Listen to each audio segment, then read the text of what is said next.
Good morning everyone. Myself Dr. Gitanjali Chawla, Assistant Professor from the Faculty of Physiotherapy, RPIIT campus, Karnal. Welcome to our YouTube channel, that is RPIIT Academics. If you like the content of our video, you can also like and share them, and you can also subscribe our channel, and if you want the early notifications, do not forget to hit the bell icon. So we were studying about the mesenteric cyst. So today we are going to continue that topic only, how it should be presenting to us. So the presentation of mesenteric cyst would be as follows. Mesenteric cysts mostly discovered incidentally. The symptoms are abdominal distension, vague abdominal pain, and mass may be palpable. Means जो mesenteric cysts होती हैं वो generally incidentally discover होती है, उसकी कोई complaint लेके generally patient नहीं आता, बाद में ही पता चलता है कि पेशेंट को mesenteric cyst है.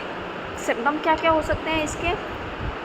पेशेंट एब्डोमिनल डिस्टेंशन लेके आ सकता है, एक वेग सा एब्डोमिनल पेन की कंप्लेंट लेके आ सकता है, और कुछ मास पैल्पेट हो सकता है हमारे को एब्डोमेन में.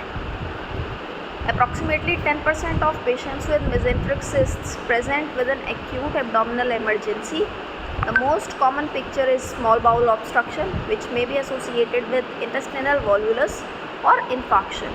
Means approximately 10% patients ऐसे होते हैं जो कि mesenteric cyst लेकर आते हैं with acute abdominal emergency. Means अभी अभी स्टार्ट हुआ उन्हें सारी सिम्टम्स आना.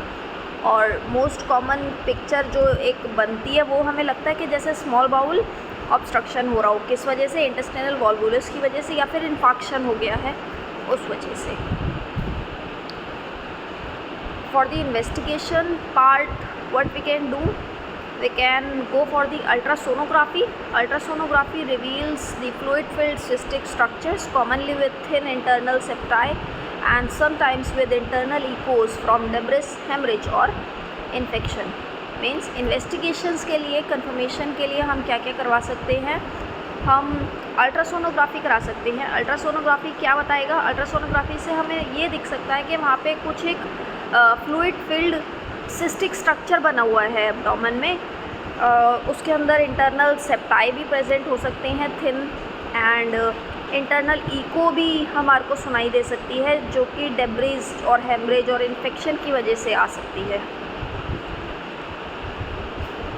सिटी स्कैनिंग करा सकते हैं. Abdominal CT scanning adds minimal information only to ensure that cyst not arising from another organ such as the kidney, pancreas और ovary. Means हम सिटी स्कैन भी करवा सकते हैं, abdominal CT scan, but abdominal CT scan कुछ ज़्यादा हमारे को नहीं बताएगा. बस हम जो एब्डोमिनल में सिटी स्कैन करवाते हैं वो क्यों करवाते हैं, ये देखने के लिए कि क्या ये जो सिस्ट है ये किसी और ऑर्गन की वजह से तो नहीं बन रही, किसी और ऑर्गन में तो कोई प्रॉब्लम नहीं है, जैसे कि किडनी में या फिर पैनक्रियाज में या फिर ओवरी में. और क्या करा सकते हैं? रेडियोग्राफी करा सकते हैं, बट इट इज़ रेयर.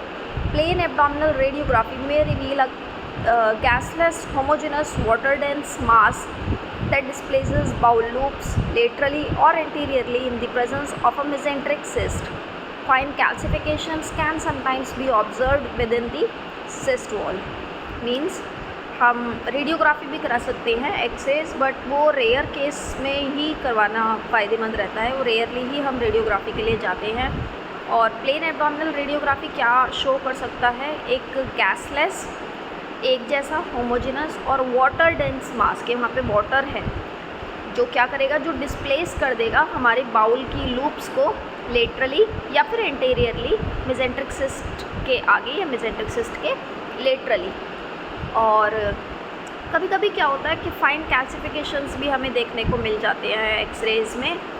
जब सिस्ट बन गई है तो सिस्ट की वॉल पे हमारे को कैल्सिफिकेशन देखने को मिल सकता है, but it is very rare. Thank you.